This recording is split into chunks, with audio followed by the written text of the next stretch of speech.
একটা জিনিস লক্ষ্য করলাম, আপনি কিন্তু লক্ষ্য করছেন যে ভারতে যখন শিক্ষামন্ত্রীকে পদত্যাগ করার জন্য যখন আন্দোলন করছিল ছাত্ররা, তখন ককরোচ নামে একটা পার্টি সে তৈরি করেছিল এবং সেই ককরোচ জনতা পার্টিতে প্রায় মিলিয়ন মিলিয়ন ফলোয়ার গেছে। আচ্ছা, যাই হোক, কিন্তু আপনারা দেখছেন যে সরকার পুলিশ যখন নামাইছে, কিন্তু পুলিশকে কখনো বলো নাই যে তোমরা গুলি করো।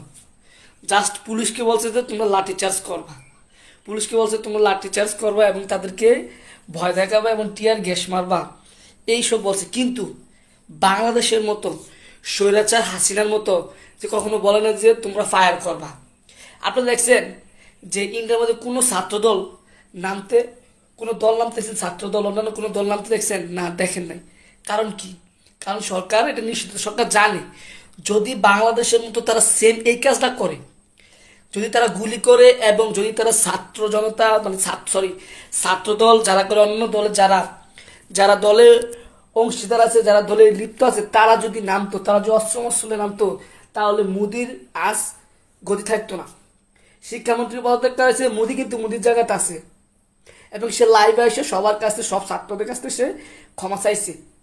কারণ এটা হচ্ছে একটা পলিটিক্স।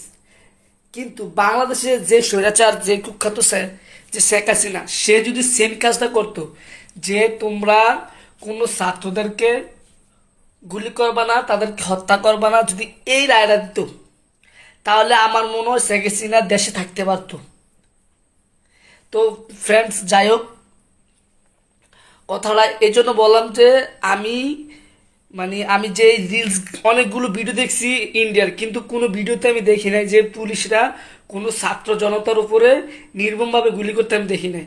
জাস্ট তারা পানি ছাড়ছে, কিন্তু পোলাপাইন এমন পানি ছাড়ছে যে পানির মধ্যে পোলাপাইন কি করে, পোলাপাইন আপনার এই যে তারা খেলা করে, তারা পানিতে ওই ট্যাঙ্কের পানি তারা গোসল করে। কিন্তু বাংলাদেশের পানির মধ্যে কি ছিল?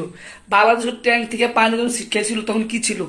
তখন ওই স্বরাচার বলছিল যে গরম পানি ঢালার জন্য।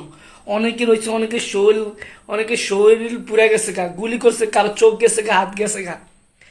স্বৈরাচার কতটা ক্ষমতা লোভী ছিল আপনারা বুঝতে পারছেন? তো আসুন আমরা দেশটাকে কি করি, একটু দেশটাকে সমৃদ্ধ করি, দেশটাকে সুন্দর মতো গড়ে তুলি। দেশটা আপনাদের আমাদের সবারই তো। আমরা দেশটা যদি সুন্দর না করি, বহিরাগত তো কেউ আসে দেশটা সুন্দর করবে না। সবার অনুরোধ হচ্ছে যে আমরা চাই যে আমাদের দেশটাকে আমরা সুন্দর করতে এবং সুন্দর সমৃদ্ধ একটি বাংলাদেশ করার জন্য দেশ থেকে চাঁদাবাজ, দুর্নীতিমুক্ত সব কিছু দূর করতে হইব। দেশ থেকে চাঁদাবাজ, দুর্নীতিমুক্ত সব কিছু দূর করতে হইব। তাইলে তাইলে আমাদের বাংলাদেশ কি হবে? তাহলে আমাদের বাংলাদেশ ইনশাল্লাহ এগিয়ে যাবে। তো সবাই ভালো থাকবেন, সুস্থ থাকবেন। আল্লাহ হাফেজ।